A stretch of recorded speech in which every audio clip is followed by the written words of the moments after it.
Welcome to the Upshot, Multi-World Disc Golf's podcast about the latest in the disc golf world. I'm the publisher, Charlie Eisenhood. Joining me is Josh Mansfield.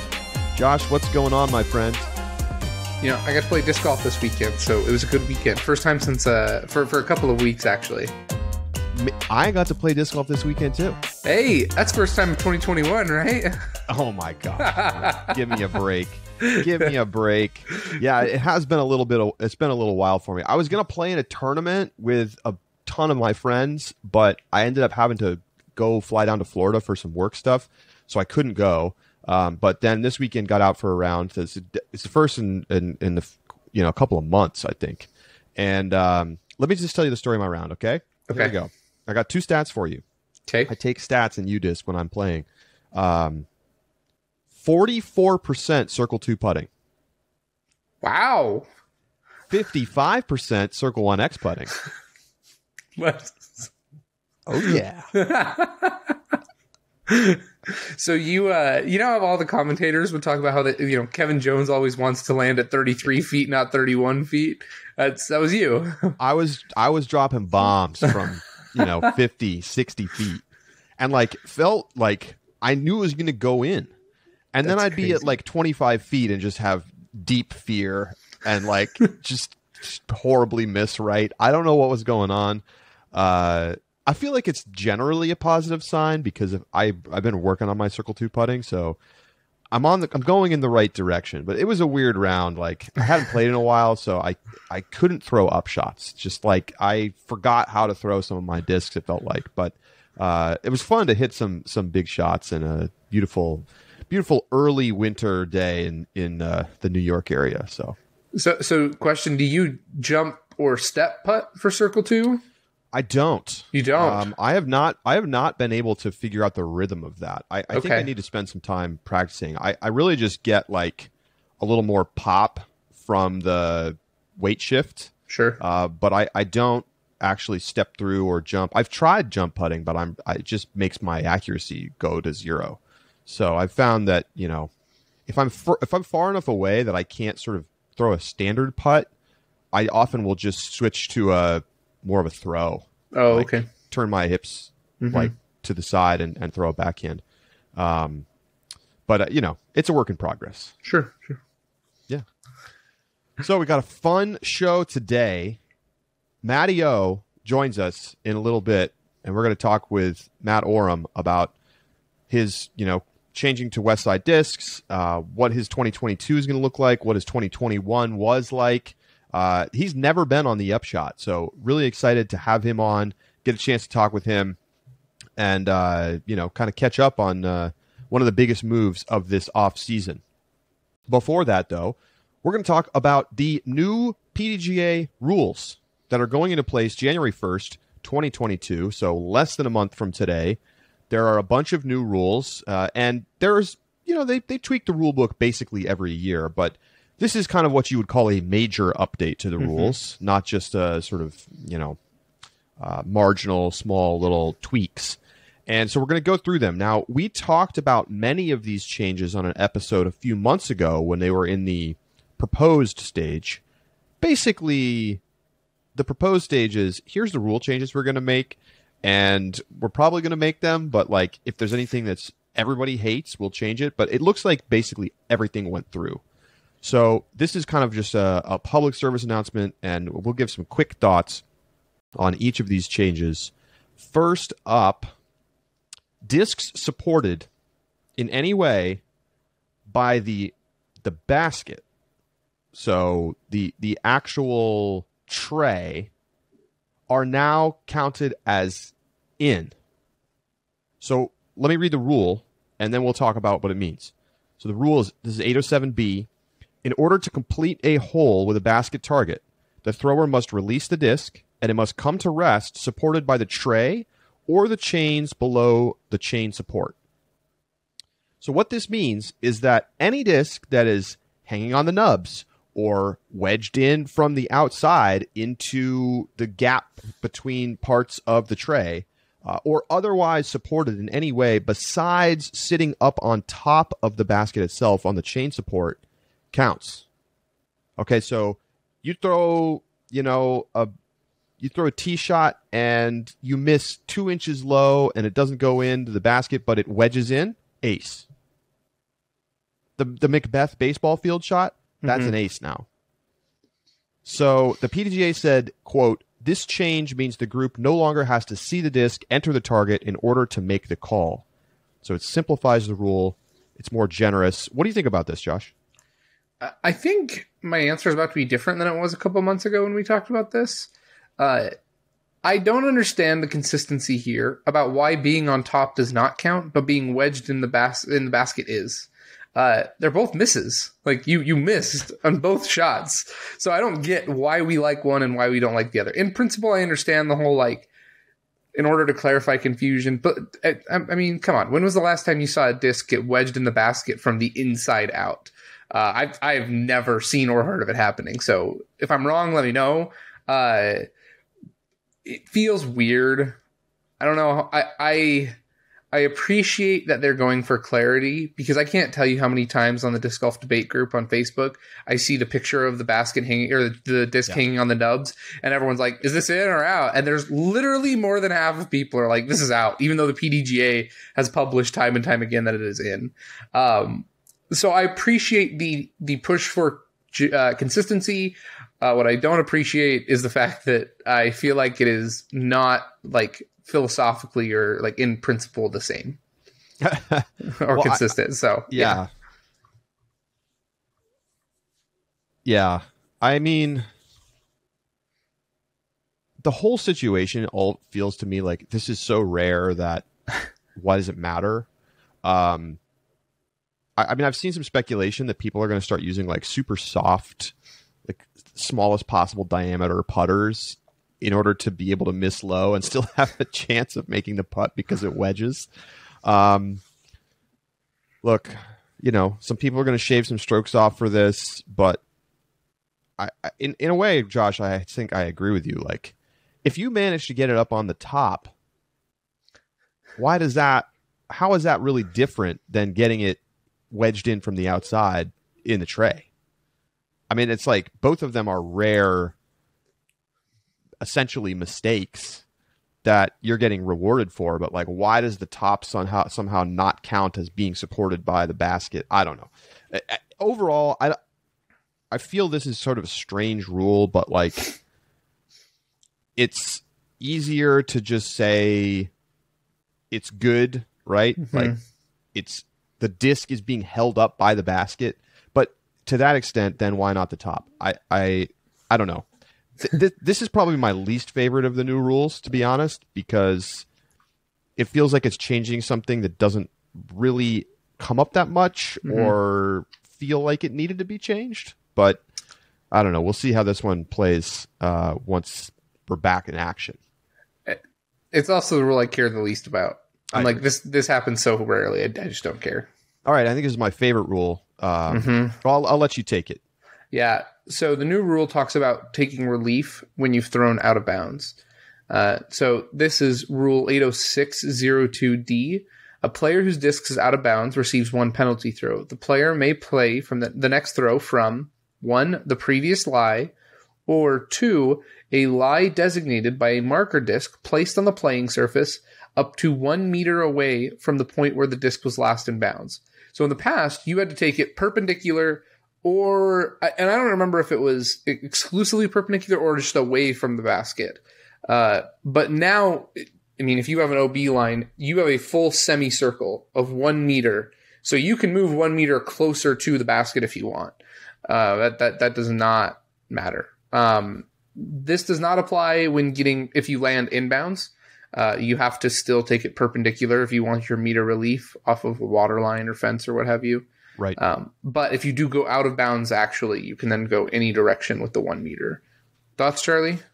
Well, I love this rule change. This makes a ton of sense to me. I don't really like the current rule about the perpendicular relief, because sometimes, let's say, okay, you go out of bounds and your perpendicular relief is right into a thorn bush, and it's like, why are you've already gone out of bounds? Mm-hmm. Why are you then having to, like, get screwed by your footing on this very arbitrary decision, which, by the way, often is we don't exactly know where the disc went out of bounds. You know, you think about when you throw OB, you're like, I think it's like kind of around here, and everyone's like, it looks fine.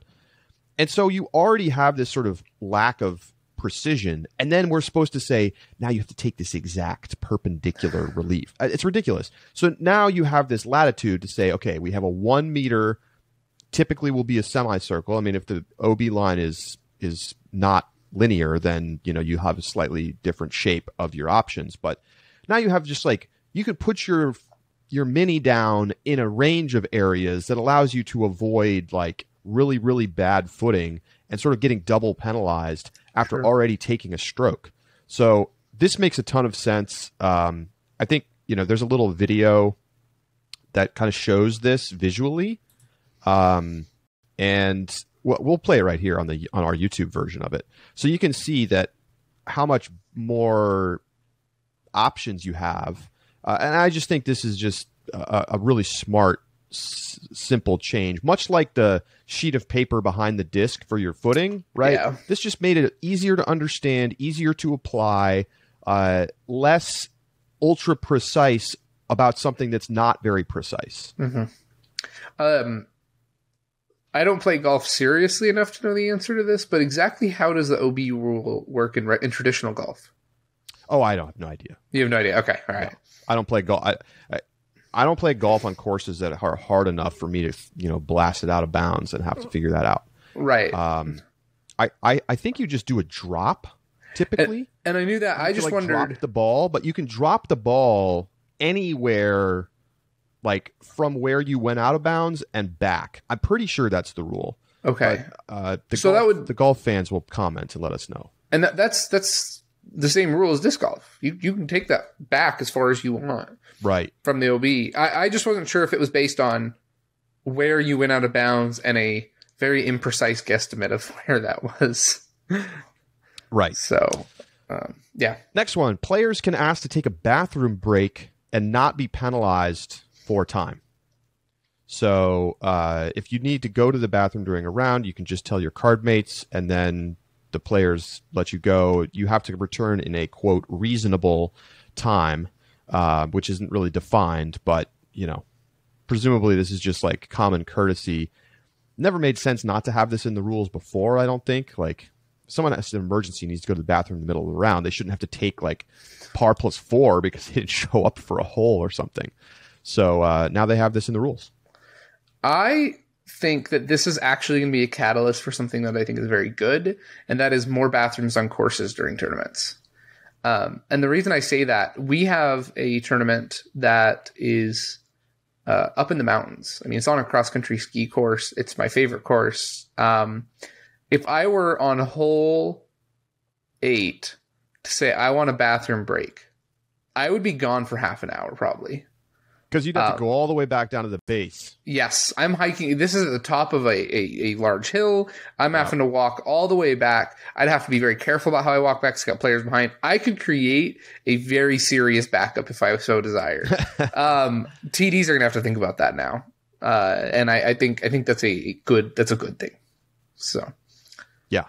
There are other rule timing changes, but we'll get to in a second. What's up next, Josh? Next rule is a rule timing change. And this one makes me laugh. So the new rule, 802.3a, has to do with when your turn to throw in the 30-second rule. So it now reads, a player has taken excessive time if they are present and have not thrown within 30 seconds. 1, after the previous player has thrown. And 2, after they had a reasonable amount of time to arrive at and determine the lie. And 3, after they are next in the throwing order, and 4, during which the playing area is clear. So this used to say playing area is clear and free of distractions. Free of distractions is gone because, you know, the argument was a dog barks and you get another 30 seconds, and a plane goes overhead and you get another 30 seconds. And so it was, you know, they say it, you say it here in this article that it's unenforceable. What are your thoughts on the rule change, Charlie? I mean, let's just be honest. This is directed very specifically, I think, at players like Nico LaCastro and Gannon Burr, who just take way too long to throw their shots, but have essentially this out clause to say, well, it wasn't free of distractions.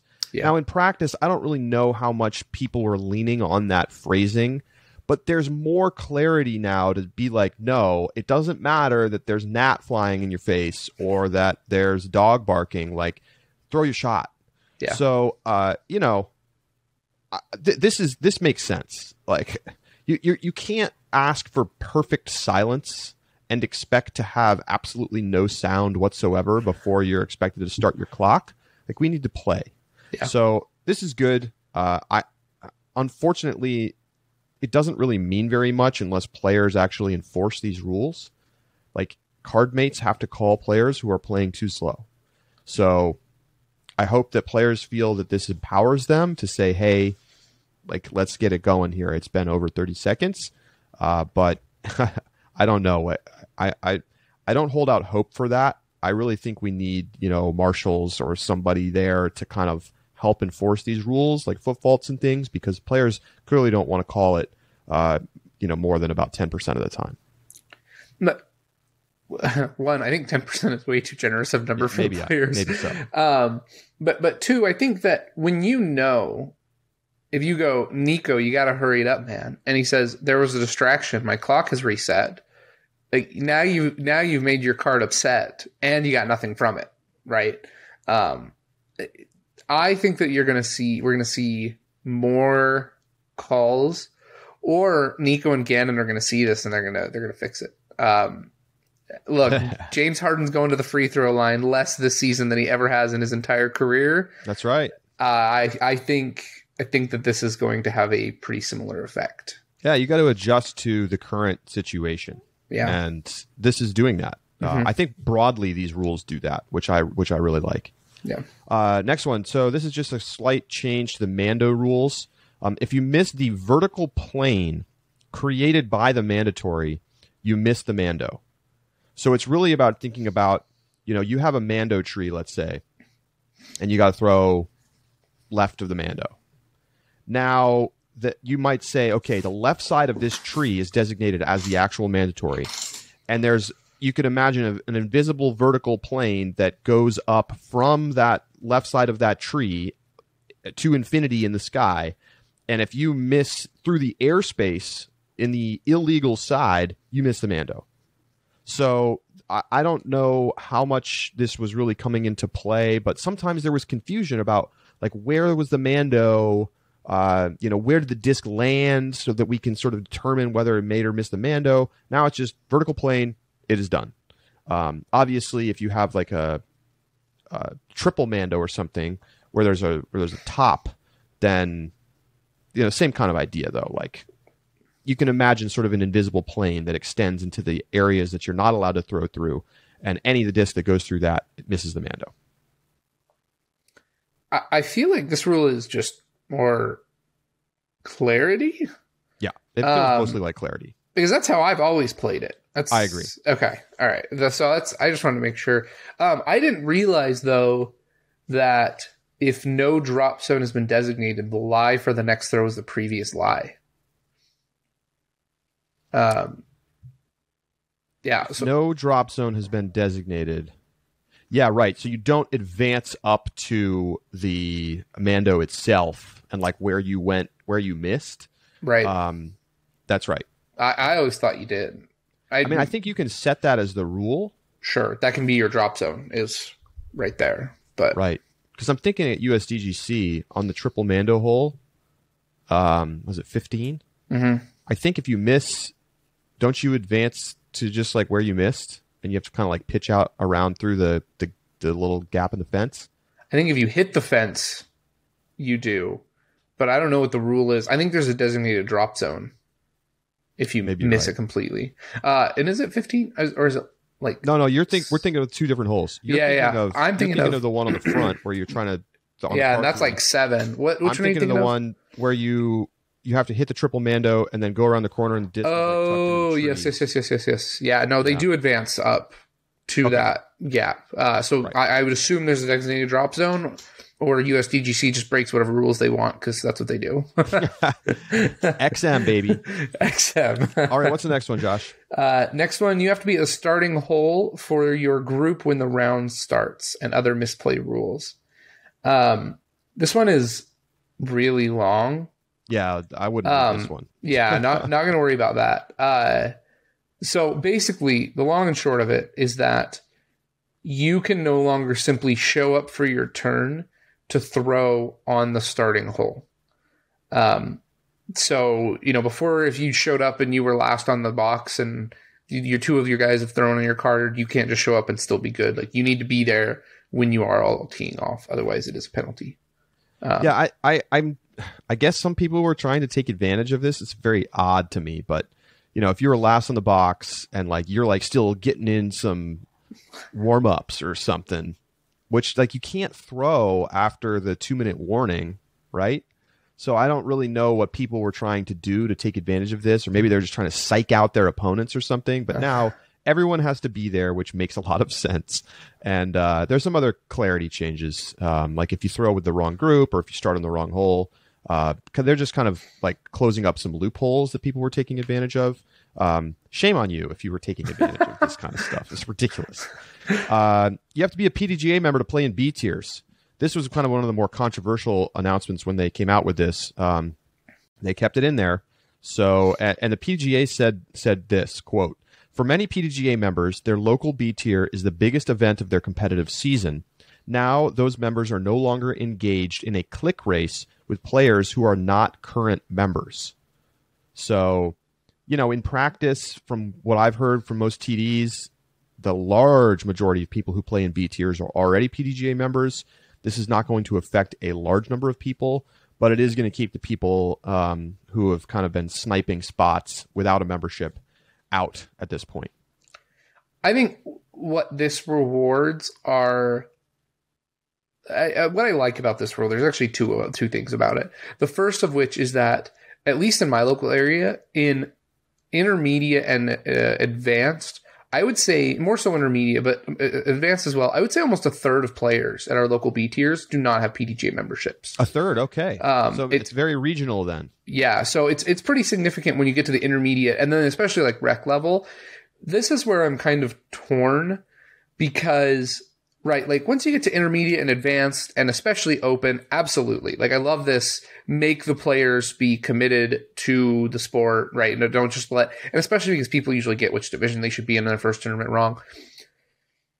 I'm torn when you look at like rec or novice though, and these people are coming to play their first event ever, and it's like they don't know if they enjoy this or whatnot, and it's like, sorry, you can't play a B tier now. So here's my counterpoint. Okay. I actually support the PDGA on this one.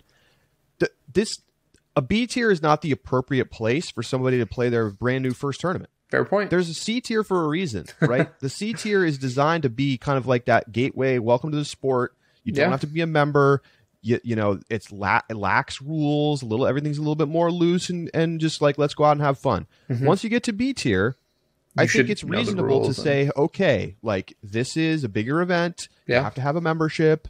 And, what are we talking about here, right?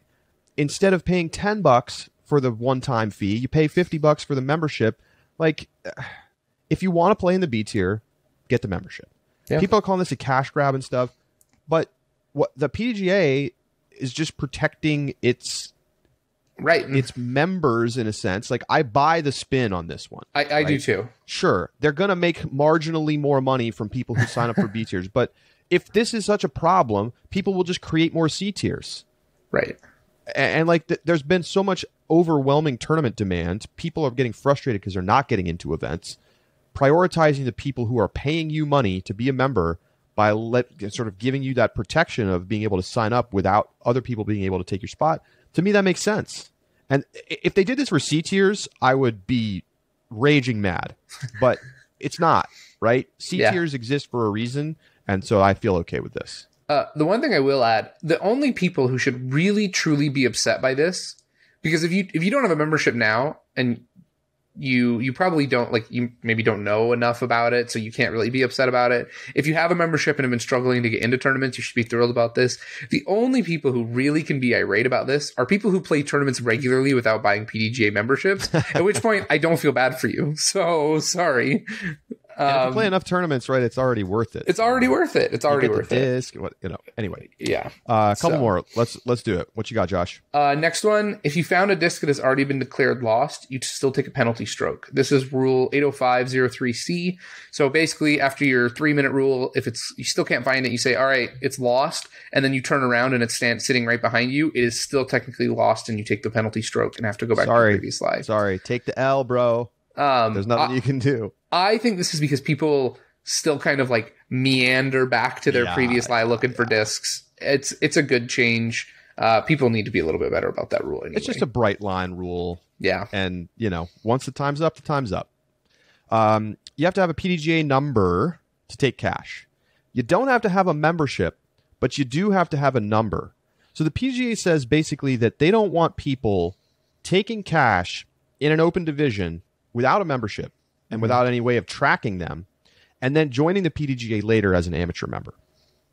So, correct me if I'm wrong, but the only way to get a PDGA number is to get a membership, right? That's what I thought. So too. Maybe the idea is like you could get a membership, it could lapse, you could then play in a future tournament, take cash, and that's acceptable because you have a number, right? I don't know. This is really niche. I get it in principle. But I don't know. Again, this one feels more cash grabby to me than the B tier one, because it's like if somebody takes cash and then they want to join as an amateur member, like who is this really affecting? I've got it. Tell me. I think it's for people who register at tournaments without their PDGA number. So if you are in order to avoid ruining their AM status. So if you have someone who's like, I'm going to go play AM Worlds in advanced, but they also are good enough that they could fund their year by playing open, then they just sign up and don't put their number down, which is against the rules anyway. But I mean, how do you track that, right? Unless you know that person. If I were to go to Washington and sign up for tournaments, you'd have zero idea that I had a PDGA number. Zero idea. And so that's what this prevents, I think. I just realized that as you were talking. Makes a lot of sense. Good rule. Makes a lot of sense. I'm a big fan now. Last thing, really quickly, ghost cards, which is basically where you put two groups on one hole at a tournament where that you can facilitate that because of the timing of the hole versus, maybe you have a par 3 but that's being preceded by a par 5. Those can only be used in emergencies now. You're not allowed to try to jam extra groups on the course using ghost cards. Some TDs I've seen online are upset about this because it feels like they're sort of just reducing the playing capacity of the tournament without actually benefiting the timing of the tournament. But the PDGA has come down on this. Maybe there's been some issues there. So you have to have like a clear justification to do it. There's a lot of other smaller rule updates. You can check out the full list on the PDGA website. There's also a write-up of all of these rules with a little bit more context on Ulti World Disc Golf. We're going to take a quick break. When we come back, Matt Orum joins the program. Stay with us.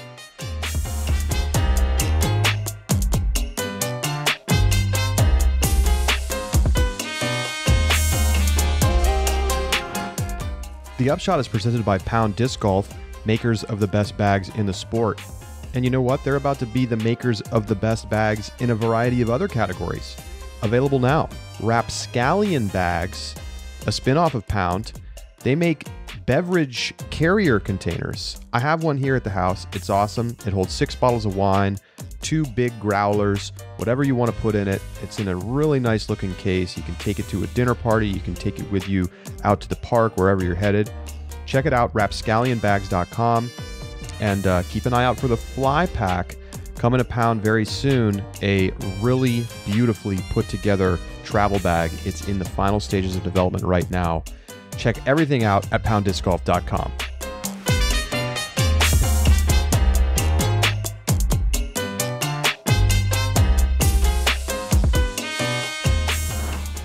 Joining us now on the Upshot is Matt Orum. He's been one of the top-rated players in the world for many years now and has a 20-plus year professional career. Matty-O, welcome to the program. Thank you. Glad to be here.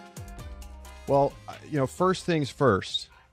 Alabama football comes out and gets a nail-biter win over Auburn 2 weeks ago, and then blows the doors off Georgia this weekend, you've got to be feeling good heading into the college football playoff. Am I right? Feeling super good, especially since we got Cincinnati and our offensive line stepped up pretty big. Bryce Young looks like a little Aaron Rodgers or something. Last game we did for sure.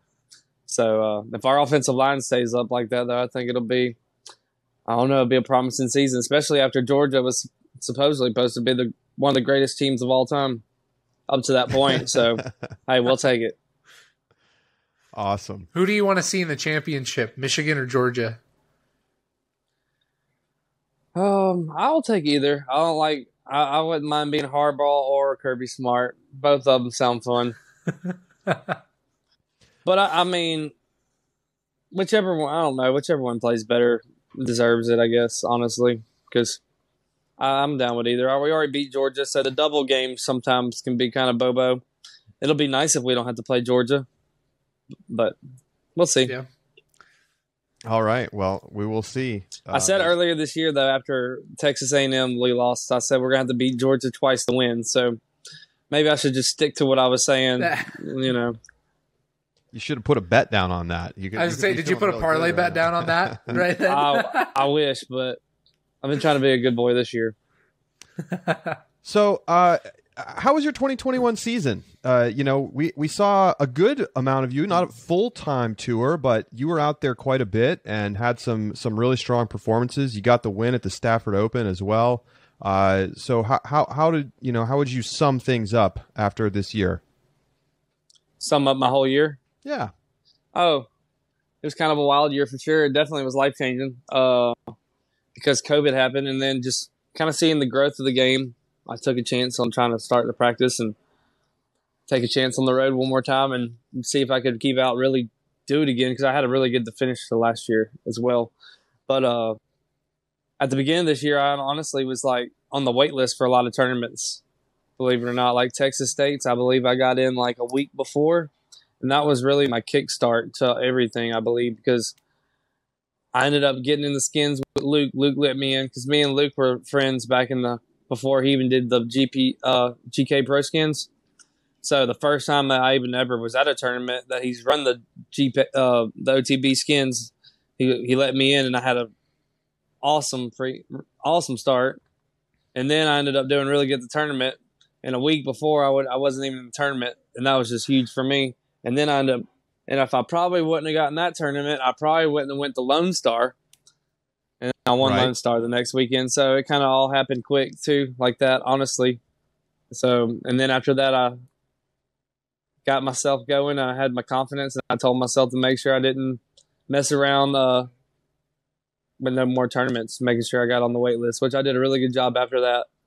And then kind of did pretty good down south, but I didn't I won the Bowling Green in the city of Mobile and another A-tier in Foley, Alabama, and then went to the Preserve, and I think that's where all the momentum started, though, for real, because that's the first time I ever played in front of people. They had people at Worlds, but it wasn't like that, to where I knew it was going to be like that every weekend. And then after that, being in the lead card every round, I got comfortable and just went with the flow, and the rest just it's all kind of a blur after that, honestly.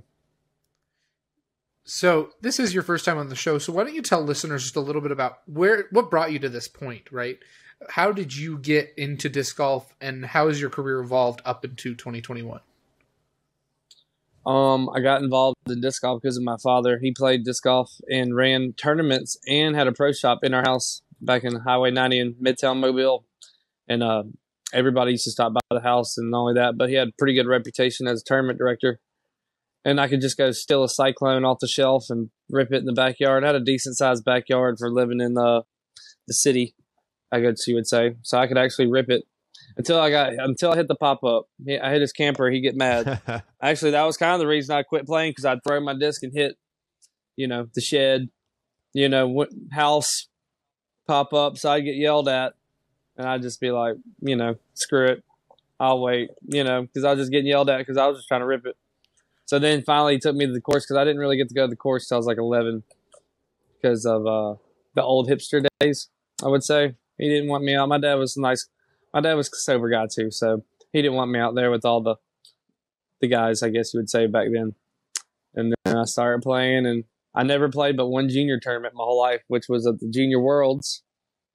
And that's actually where I met Barsby, my buddy, for a long time. In 2002 at Miami, we competed against each other. And that was the only junior tournament I ever played. So I started playing with adults pretty young and just kind of fell in love with the competition, playing, and just it became my life just because I was bred into it, like second generation disc golf family, kind of, I guess you would consider it. And love the people in disc golf. I just kind of grew up in a disc golf family for sure. So it's been my life. And what a career. I mean, you finished second at Worlds in 2005. Then you were in third place in 2009, fifth place as recently as 2018. You've had a lot of top 10 finishes at various major championships, over a really long span of time. What's really interesting, you're the only player in the top 10 that hasn't won a Elite Series event, if you will, like an NT or a DGPT regular season event or a major. But you've come very, very close many times. I imagine that's got to be really motivating for you still to try to get one. What do you make of that? Because I mean, you are you've been up in the top 10 highest rated players for a long time. What do you make of the fact that you haven't taken one down yet? I've thought about it actually recently because just trying to grind one out and put one to the finish. I would definitely want to.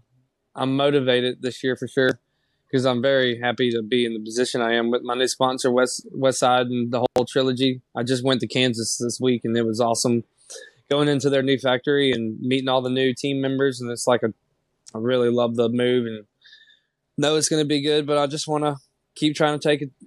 Maybe now that I have a little more, actually just being honest, I have more income more than I've ever had with my new sponsor. So maybe now I won't have to play so safe because back then I ain't trying to make excuses. But sometimes when I was traveling, I really was just trying to play it safe so I could just keep playing on the road because I didn't really have that much money. And back then it was the grind days, especially from like 2014, 13, even not the last 3 years I've been all right, but not like grind.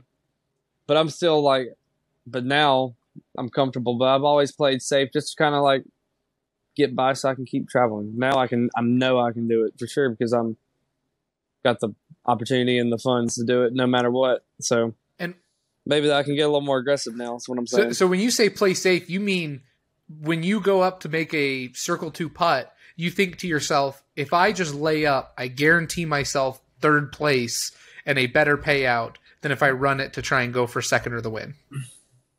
I've definitely thought that way before because just take the guaranteed way out. I guess sometimes just playing, kind of pitching around and, I have definitely. That's probably why I got 77th places right there. Maybe not third, but like 7th because third, I ain't laying up that much to get third place. I promise you that. That's a fact, especially in these times. So I want to go back to something that you said a little bit earlier, that playing at the Preserve really felt like the first time you were playing in front of a large audience, in front of a crowd. And, you've been in the sport a long time and, your family's been a part of the sport. What's it been like for you to see the really just huge growth that the sport has seen over the last couple of years to the point where you now have thousands of people coming out to tournaments? It's definitely crazy to see the change. It's awesome because this is what I dreamed about when I was a kid, seeing this. But it's kind of funny though, because I was talking to EMAC when I was in Kansas this last week, and we were talking about how when we played the Final 9 back at Worlds back in the day, it wasn't no fans. It was us, the players, as the fans when we weren't in the Final 9. So the players were the fans. Maybe a few. I mean, you might get 100 spectators tops. But that made me nervous as hell, honestly, because I had my family, my best friends watching me in the crowd. So it was like I knew everybody in the crowd. And it's kind of crazy, though, because you see, now the crowd don't make me nervous at all because it's maybe it's just that way. Now I thrive off of it now. I used to be nervous when in front of people because I knew them all. And now that I don't honestly know a lot of them, it's just fun. And I kind of prepared myself for it. Honestly, it's kind of funny because there was no people for so long. I'm just playing that. So, like, I even would talk to, like, my buddy, like, Corey Merle. Johnny Disc Golf's, like, one of my best friends on tour. So there was plenty of days in the hotel rooms where we were talking. I'm like, hey, man, I'm thinking about going first downs. You know, what he's like, I think I like that one. You know, because I was, like, just going ideas of what I was thinking about, you know, pulling off on the disc golf course for the people. And then I started doing it for the people, but then I really honestly started doing it because there's so many kids involved. I really feel like I just do it for the kids, keep them fun and pumped, you know. So I try to keep it fun for them and the adults too, but, you know, it's all about the kids.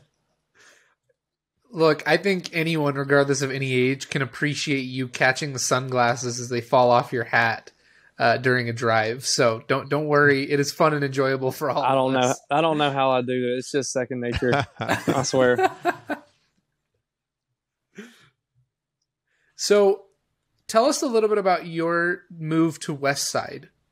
What, you know, going into this off season, we talked about on the show regularly that you were a prime candidate for a new sponsorship and to switch companies. So tell us the story of how you ended up at West Side, and, you know, did you have other offers that you were fielding, and what made you end up eventually choosing West Side? I can try to say it's about as honest as possible. Not that I'm not going to tell nothing wrong, but I honestly just had this feeling about Latitude and West Side or Trilogy. Honestly, my first choice was Dynamic because when I started the process at the end of the season, I just was kind of ready for a little bit of a change and new little change to kind of keep me motivated, kind of keep me practicing on the off season with some different frisbees, and I just felt like it was time for me to make a little move. But I got Steven Scans as my agent, which Cameron Colglazer recommended to me through him, which was a perfect timing because I was sitting there with dead anxiety, not knowing which way I was going to start this whole business part of the side of it with the dealing.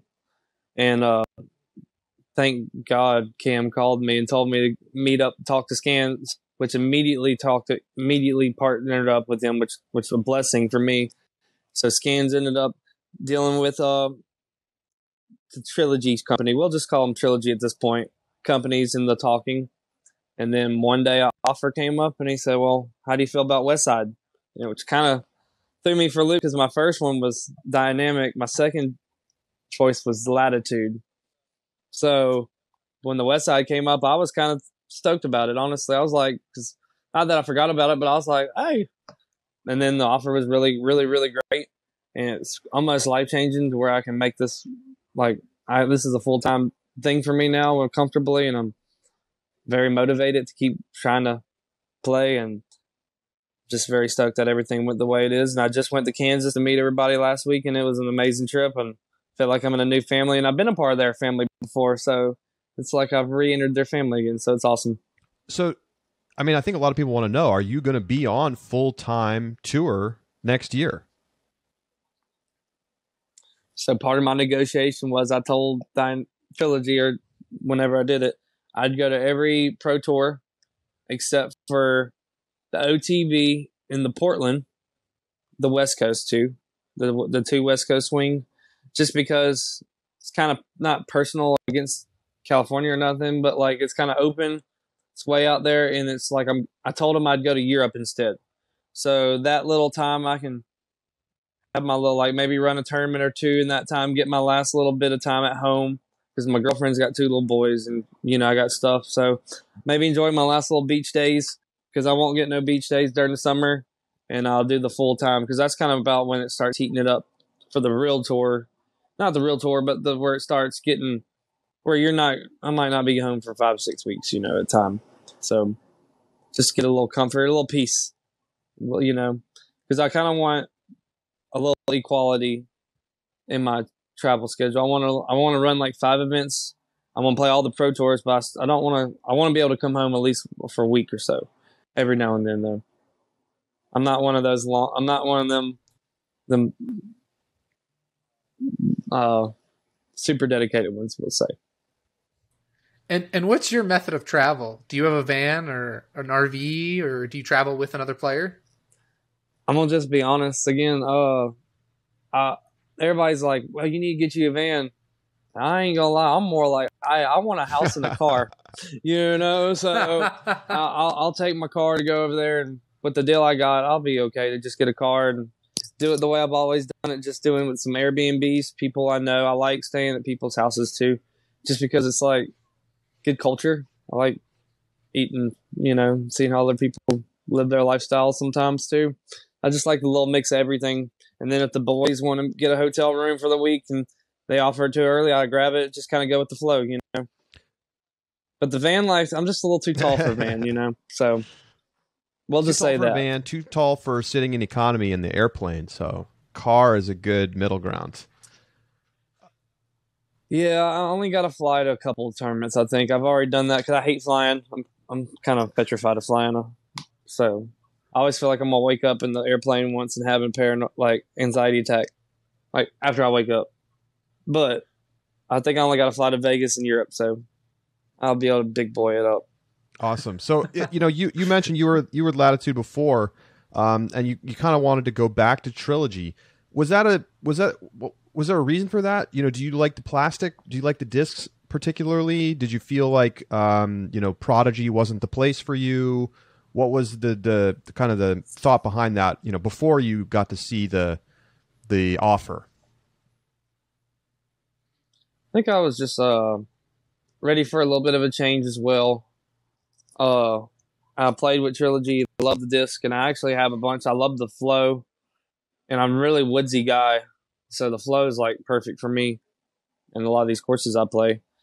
But just I don't know, it just felt right in the heart. Something just told me to go that way, and just the way everything worked out, it just because I was telling people at the Disc Golf Pro Tour Championship before I even talked to Jeremy or Scans, talked to Rusco or any of the whole talk or anything that started.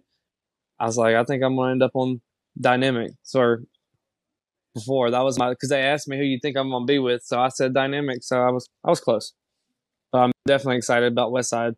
I throw a lot of their product too. I think so, especially the Harp. I have a feeling that might be my signature disc this year.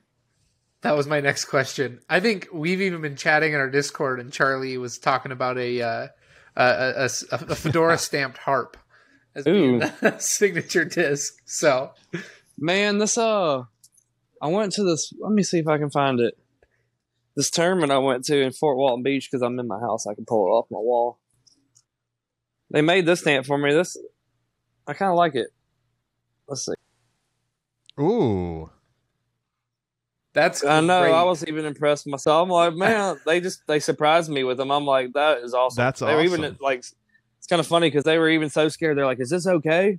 Are you sure you're not mad we did this?" I'm like, "No." Yeah. So yeah, I like that. That would be cool. That would be a cool signature. Or just stamp. the houndstooth. I don't want to go brand too much on Alabama though, because then a lot of people hate us. So I don't want to knock the sales down at the same time. What I learned that quickly is that not everybody likes us at all. Yeah, well, that's the fun part though. That's the downside of being number one for so long. Other people. But I went through the rough years as a kid though. Right. See, I went through the rough years as a kid too though, so I remember. I appreciate these days. Where do you feel like you stack up in the disc golf universe? When you go out there and you're on a card with Paul Macbeth, do you think to yourself, I can beat this guy? Like, I'm good enough to beat this guy? Or do you feel like, that's like Paul Macbeth. He's a touring professional. And, I'm just curious how you look at that.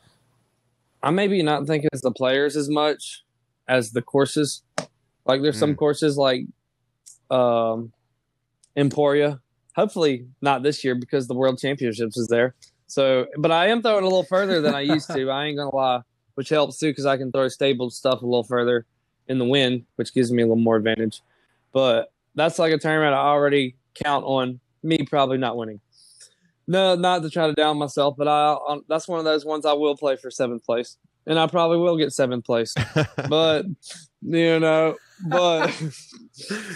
but like stuff like that. So I guess it's more there on the courses than the players. So, two questions. First is just my pure curiosity. About how far are you throwing now? I don't know. I threw one yesterday with this Rive, and I think it would probably win about 550. Golf shot, though. Like, hyzer flip, ride. But I definitely, like, somewhere around preserve. I don't know. I kind of made a couple adjustments. Double G earlier this year told me something, and it stuck in my head on hole 18 at Waco. He said, Matt, if you just get it up, you can throw just as far as anybody. And I was like, okay. He's like, just get it up.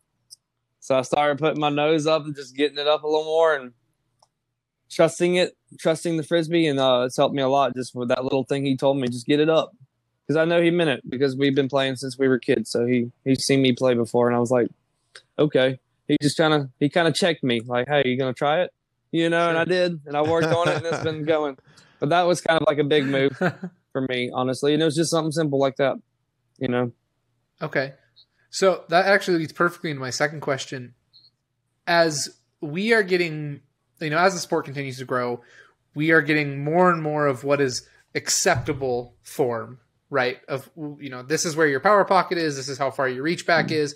This is where your feet need to be. This is where your pull through ends up. This is where your release point is. We've created we're starting to get to the point of a fairly standardized, this is what we accept as form. You don't fit that mold. You throw pretty high up and a form that is very unique relative to other players on tour. What do you say to that relative form and those who maybe don't mix with that? And how would you describe your experience with that kind of feeling? Well, the best part is I don't have to teach nobody my form because I don't think they can. I ain't seen many people pull it off. So when people ask me how to putt, I'm just like, no, man, just go ahead. No, I'm just kidding. But I always called myself pre-YouTube. I just always went all natural, I guess I'd say. But it's always worked for me. I just adapted things in the backyard. I was always a putter. I never really got to go to the course that much because I was winning tournaments when I was in advance at 13, even PDGA tournaments. And, like, all I did was putting in the backyard, shoot threes, putt in the backyard, and hit baseballs. That was all I did as a child. That was my life. So I always out-putted everybody as a kid. So and that's what I learned. Is just when I always learned early that putting was where it was at, and definitely is a blessing to have. And I've been good at it, thank God. And but yeah, it's I just do. I don't know. It's kind of funny because this year is the first year it's kind of trendied in a cool way because everybody's kind of looked at it in a weird way, and now it's kind of gone cool. So it's kind of cool. So it's went weird from weird to cool, I guess. So I'll take that. Tell us about the stroller. Why do you rock the stroller for your carrying your discs around? Oh crap! I'm just honest because I was on my way home from Utah. I got stuck in Dallas or somewhere because they were short-staffed on whatever American Airlines or something. So I got stuck in Dallas, and I literally was just so ready to go home after being in Utah for like 2.5 weeks because I played the Utah Open, stayed a whole week, and played Worlds. And it was just kind of a long week. I was ready to go home. Well, I transferred to Mobile instead of New Orleans where I was supposed to fly. Begged the people that actually sent me because I was going to be stuck there for like a day. They just sent me home to Mobile. And I went back to go pick up my luggage in New Orleans, and my cart wasn't there. And I went on tour like 2 weeks later and just kind of took a stroller with me. The tire went dead around Idlewild. So then I borrowed one in Stafford.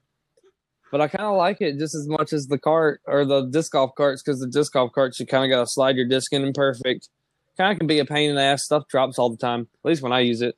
And the baby stroller was just so much more lazy for just throwing stuff in there. And then if somebody was like, hey, man, you mind if I caddy you? And they'd have their water bottle, their keys, and whatever. And they could just throw it in my baby stroller, and they're stoked to push my baby stroller. It's like having a minivan out there. Yeah, it was a win-win for everybody, you know? So I liked it. But I'm going to the Zuka for sure. So okay. Baby stroller's getting retired. It was a good run. Yeah. Unless the Bob strollers want to sponsor me, I might go to a Bob. Those things are pretty badass. They're like the 3-legged strollers. That's my only chance I love it. of ever going back. They're like the Cadillac of baby strollers. I think the biggest thing that I have to say is that I'm just really impressed by your brand. You're someone who I think is very personable, whether it's the diehard fandom of Alabama that makes people love you or hate you, whether it's the baby stroller, the fedora, the sunglasses, the form. In a world in which disc golf is quickly becoming more and more commercialized and televised, you are developing for yourself your own brand. Is that something that you feel has just happened naturally, or has it been conscientious? I think a little both, maybe, but I guess a little bit of the brand built because of some of the success to be able to build my brand, especially at the preserve, because I kind of started it, and that's when I started the first down. I don't think I ever gave a first down really until the preserve. That's just because I felt like it was time, because it was the first time I had people and I thought about it, and I was like, all right, man, just do it. Because I contemplated not even doing it, and then I just went with it after that. And then me and Barsby used to travel a lot together, and me and him best friends for a long time. But me and him were always the last people to leave the parking lot at tournament, because we just were always talking to people, being sociable. And then with my dad being sociable among disc golfers, I guess it's just something I've been used to my whole life. And then I used to live in New Orleans, where I used to talk to tourists and crazy people all the time. So that's just like disc golfers. So I just gotten used to it being around my lifestyle, I guess, my whole life. And I'm a beacher. There's a lot of people down there, so I'll be talking to everybody. We gotta come up with some kind of like beach tournament. Like you play disc golf and then you got all right at the beach. And I'm not talking like Myrtle Beach. I'm talking about like some really nice European beach or something like that. So you can double up. You can play and you can hang out at the beach. That would be epic. I am down with that. I'm down with ready. Just like maybe one in Destin or like Fort Walton Beach. There's a lot more courses over there. Those beaches are 5-star. So that's where I want to end up one day. Maybe if I keep doing something. If I keep making putts. What's one or two of your favorite disc golf memories? My favorite memories, probably my Miami Junior Worlds trip, because I went with my family, and I thought about it not long ago. I was only gone for like 9 days or 8 days, but it felt like 2.5 weeks spending there just because I was looking through pictures. I found that's what it was. Found a bunch of pictures, and it just happened to be a couple from Miami. I was like, damn, like I felt like I was there for 3 weeks. Like I got so many stories I'll talk about that week, and I was only there for 7 days. And it was like my first road trip that I went that long. My family went there. I met Barsby and all of them, and Miles Harding and Double G. That was our class of 2002 juniors. Pretty good class. And I don't know, that was one. And then the 2005 Worlds, whenever I hit the $500 4 on a hole was pretty cool. Because I literally didn't throw a shot. My caddy, they told me what to do. Because every time I was like, I'm just going to throw out there. They're like, no, you're not. You're going this way. And then the second shot, I'm going to throw air shot. They're like, no, you're not. You're going to throw a roller. And the third shot, I was like, I think I'm going to throw a roller. They're like, no, you're going to throw an air shot. I'm like, okay. So it's kind of funny how it worked out. And those were my best buddies too. So Mike Young and Eric Tracy, shout out, my buddies. Awesome. So what are your goals for 2022? You got a new sponsor. You're going to be on tour all over the place. You're going to Europe. It sounds like it's going to be a blast. A lot of travel. What are you setting your mind to? Well, I guess I got to bring up a topic we talked about. I got to win one. So I think winning one's crucial for me this year. I want to kind of get through that door a little bit, just one. And I just definitely want to keep playing solid. I just want to keep being in the mix. I'm not really – I always say this, and I really mean it. I always go into every tournament with no expectations, because I don't want to have no expectations. I just want to let it be, let it just do itself and figure out its own little destiny, I guess. But I do definitely want to win one. I definitely want a good Worlds finish. I pride myself in Worlds. And it's going to be in Emporia this year, which I described to me as a place I don't really expect to play good, but it's my new sponsor, so I got a little extra incentive, and I just spent a week there, and I'm probably going to spend some weeks there this year in Kansas. So it's to be determined. It sounds like you just got to get it up in the air a little bit. That's what I've been hearing. I have. It's working a little better. Awesome. Well, Matt, thank you so much for coming on the show. And you also mentioned just before we let you go, you it sounds like you run a lot of disc golf tournaments. Is that a thing that you've done for some time now? I probably ran 5 or 6 in my lifetime. Oh, okay. I've only PDG. Yeah, but this year I was planning on running a lot. My dad used to run all the tournaments, but I probably ran 5 or 6 in the last 4 years, just because it's hard to make schedule. This year I would have probably ran a couple more, but it's just so hard to get frisbees. It was super tough, so it was kind of tricky, and just I ended up traveling more in the end than I didn't. But next year I plan on running 5. My first one's going to be a Mardi Gras tournament. Still trying to wait on my date because of the All-Stars. Oh, right. I got to invite it to the All-Stars. I don't even know. Maybe I don't know if I'm supposed to say something. Maybe it's got exposed, but I got to go there figuring out the date and all that for that. So I think that was supposed to be on my Mardi Gras date because it was the week before Vegas. So I might have to move. I'm waiting to that, but I'm going to have a badass Mardi Gras tournament in Mobile. That sounds like one to go to. Yeah, because you can come to Mobile on my tournament on Saturday, and then you can go to New Orleans and all that and do the whole trip. It's just a little stop. Yeah. Awesome. It's perfect. Well, coming soon. Awesome. Mardi Gras madness. Have a lovely holiday season, and we'll see you out there next year. Thanks for stopping by. Thank you, Charlie. Thank you, Josh. Thank you for letting me on. Matt Orum with us here on the Upshot. We'll be right back.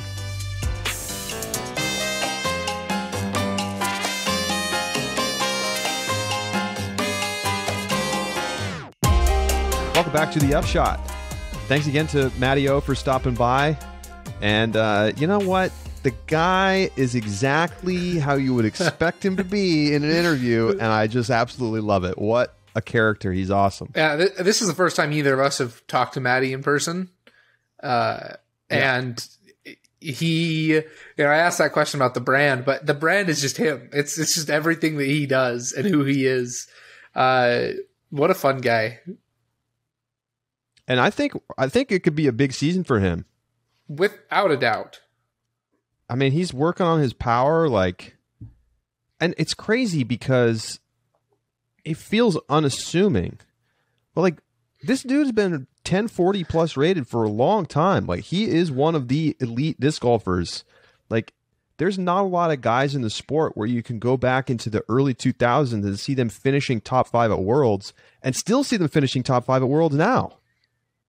I mean, he was just clearly gifted as a young athlete, to go out from just putting and win in MA1, despite not really playing disc golf besides in the backyard throwing putts. He's just got it.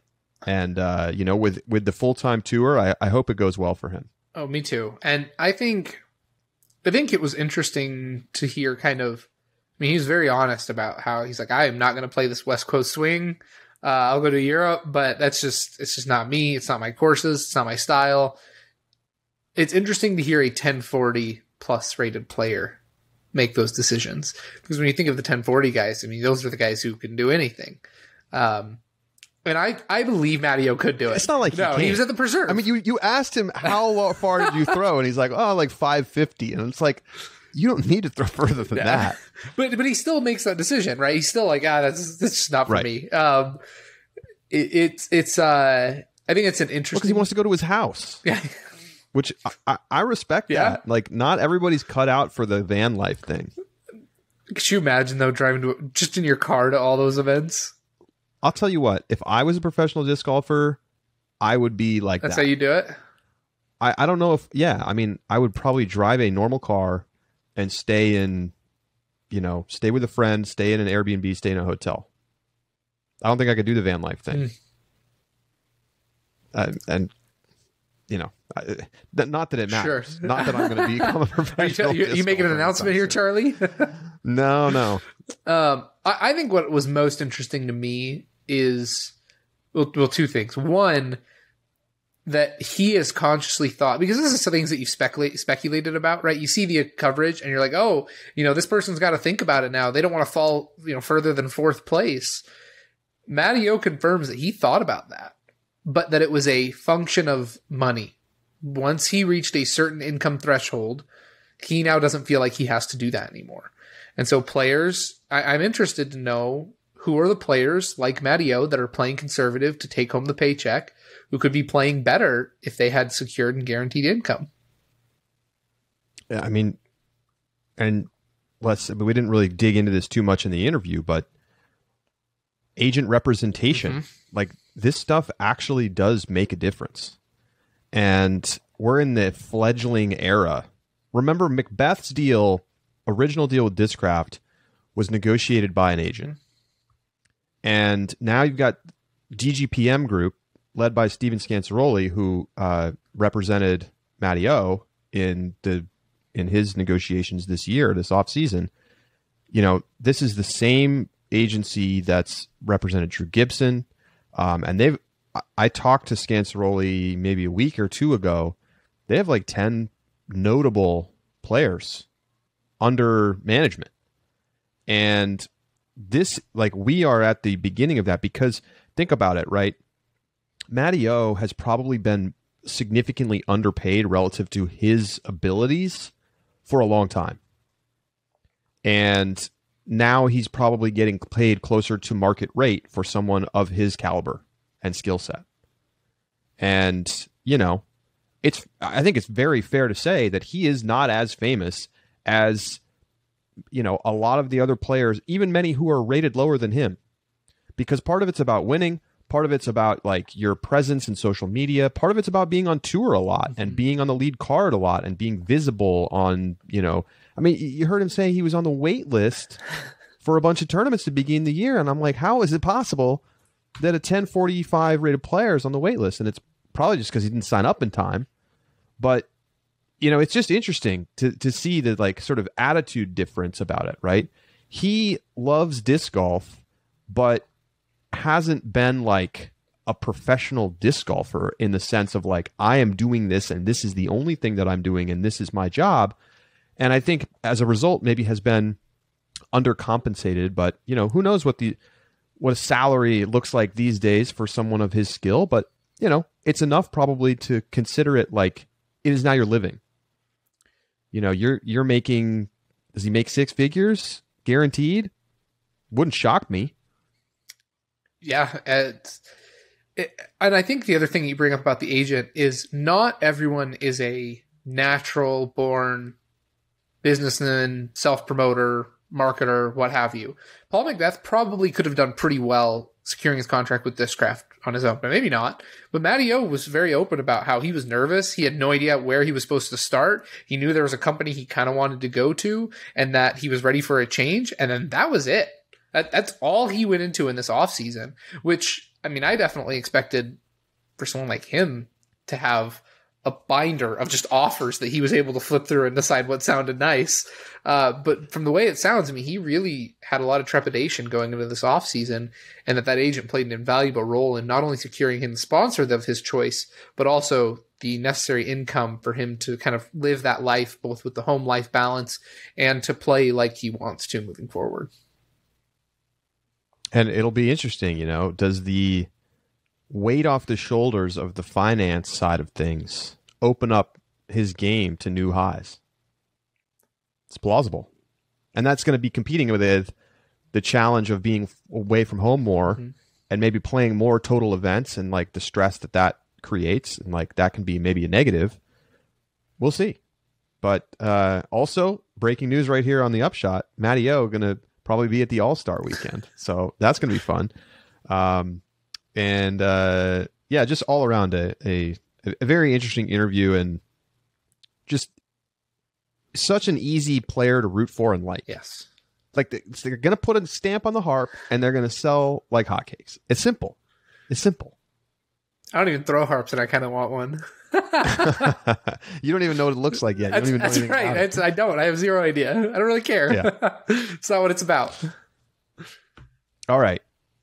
Now it's time to go inside the circle. Josh, take it away. Couple of things for you today. The first one is a bit controversial. Typically, when the PDGA is approving new discs, it's exciting times. People see that their new company's coming out with a new mold that they get to try. But this one had a little bit of spice behind it. Innova releases the Fairway disc, aka the Dark Rebel, aka the original FD. This is now approved as Fairway disc by Innova with the PDGA.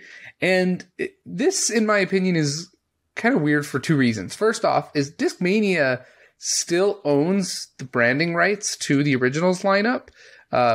So this feels a little weird to begin with. The second part, though, and this feels just a little bit spiteful, Discmania is releasing the new FD, which is what it's approved as on the PDGA, the new FD by Discmania, next quarter one of 2022.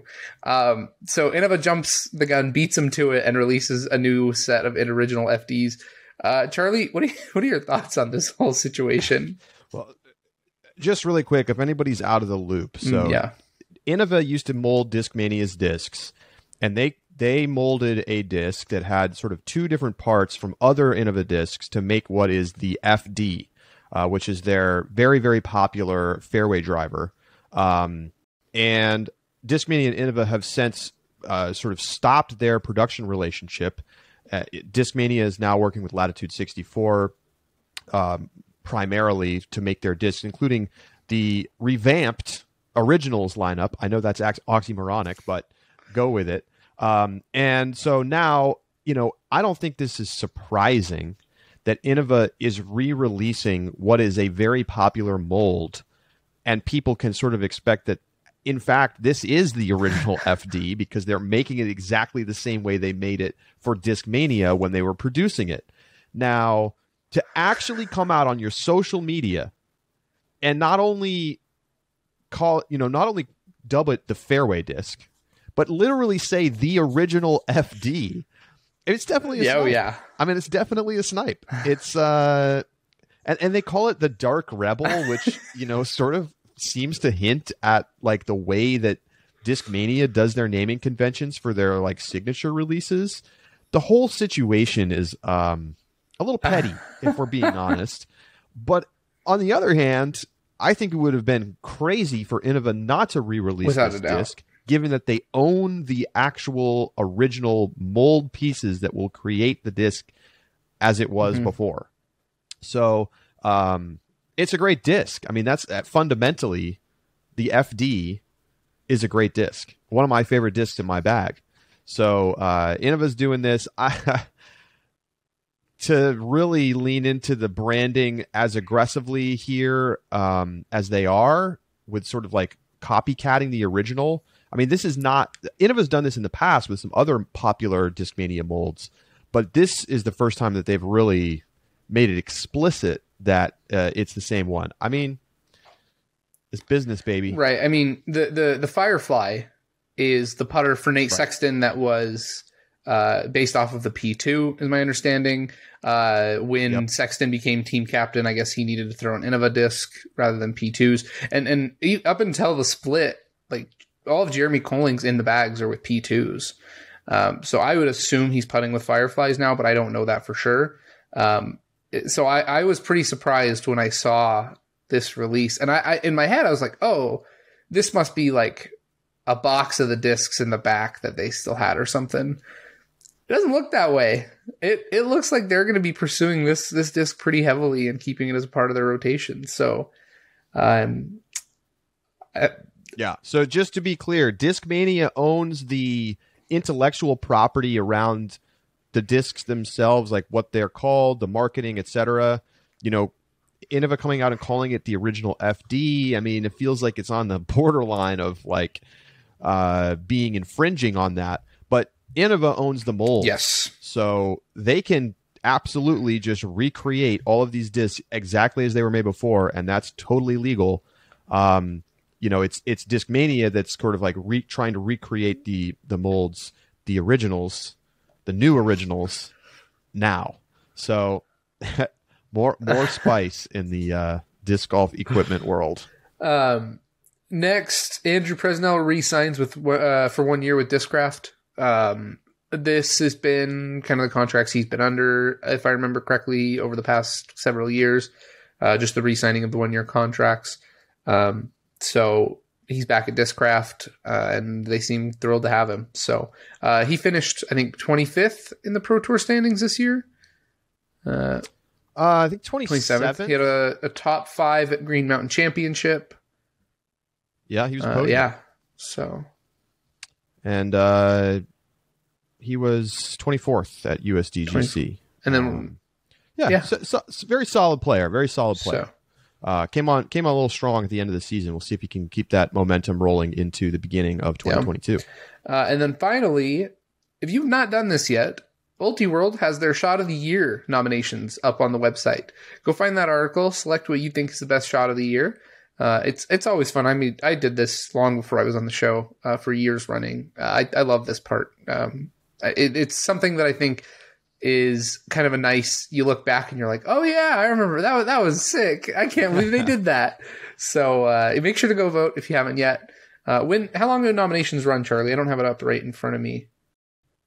Open through I'm not sure if I have the date off the top of my head.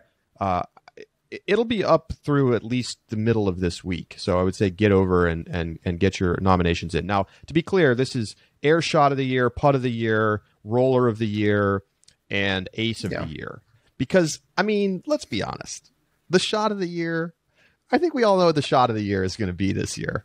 I don't think there's a lot of suspense in that I got no idea. But there are other categories to consider. Could a great ace upset? No, it can't. No, but you're going to have the contest. The better question is, does James Conrad win best ace and best shot of the year? Because he has 2 aces on the season. He does have a couple of aces. I mean, he'll be in the mix for that award. He could be in the bracket twice. Yeah, he could. I'd have to look back and see about putts. We'll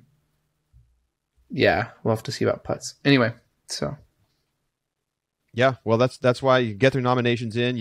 People remember their favorite shots. We put them in, and then we get to rewatch all the classics. It's a fun exercise. So get those nominations in now, and look for voting very soon.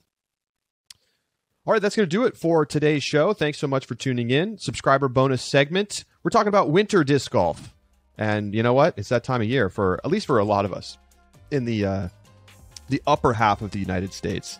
And so we'll be talking about some tips and techniques and how to make it fun and all that. So join us as a subscriber for less than $4 a month, discgolf.ultiworld.com/subscribe.